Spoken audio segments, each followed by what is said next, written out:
amis, j'espère que vous allez bien. De ma part, tout va bien par la grâce de Dieu. Aujourd'hui, j'ai l'air un peu, je sais pas, un prince à New York, Zamunda avec le chapeau.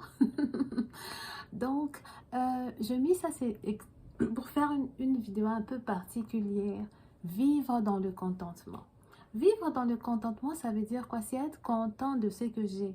Ça veut dire que quand je regarde à ce que j'ai, même si ça semble peu pour moi, je dis merci à Dieu pour ça.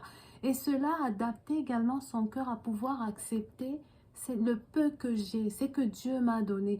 Des fois, on cherche à en avoir encore, mais pourtant on a trop. Et on a trop, ça veut dire qu'on a déjà Dieu. Si on a déjà Dieu, on a déjà beaucoup, on a déjà tout. Donc tout ce que l'on cherche, c'est au fond de nous. C'est un peu comme vivre dans le contentement, c'est le fait que plutôt que je jette mon œil sur ce que l'autre a, je jette mon œil dans Dieu qui est en moi et Dieu qui peut me donner beaucoup. Je peux vous donner mon exemple. Je sais que je suis étudiante, j'ai pas de moyens, j'ai pas d'argent pour me payer des trucs chers.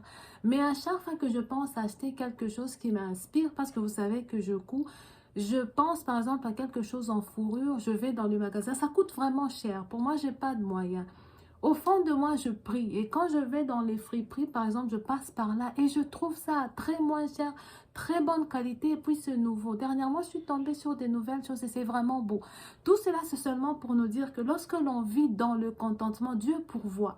Et quand je mets les trucs que j'ai mis, je vais vous montrer un très beau manteau que j'ai eu comme ça. C'est vraiment beau, c'est encore nouveau. J'ai eu ça moins cher dans les friperies. Quand j'ai vu ça, j'ai sauté sur l'occasion.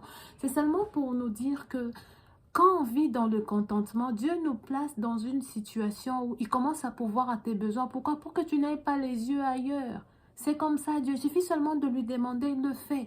Et quelquefois, on croit que ça va tomber du ciel. Le contentement ne tombe pas du ciel. Le contentement, on le développe. On le développe.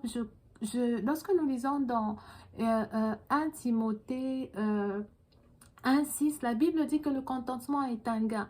Donc, plus je me contente du Dieu qui est en moi, du Dieu qui est au fond de moi, qui est capable de faire au-delà de ce que je vois chez les autres, Dieu va me donner cet esprit de pouvoir vraiment être, je crois, être content de ce que j'ai, à remercier Dieu également pour ce qui semble être peu pendant qu'on a beaucoup. Donc, tu n'as pas peu, tu as trop, tu as beaucoup et ce que tu as, c'est Dieu.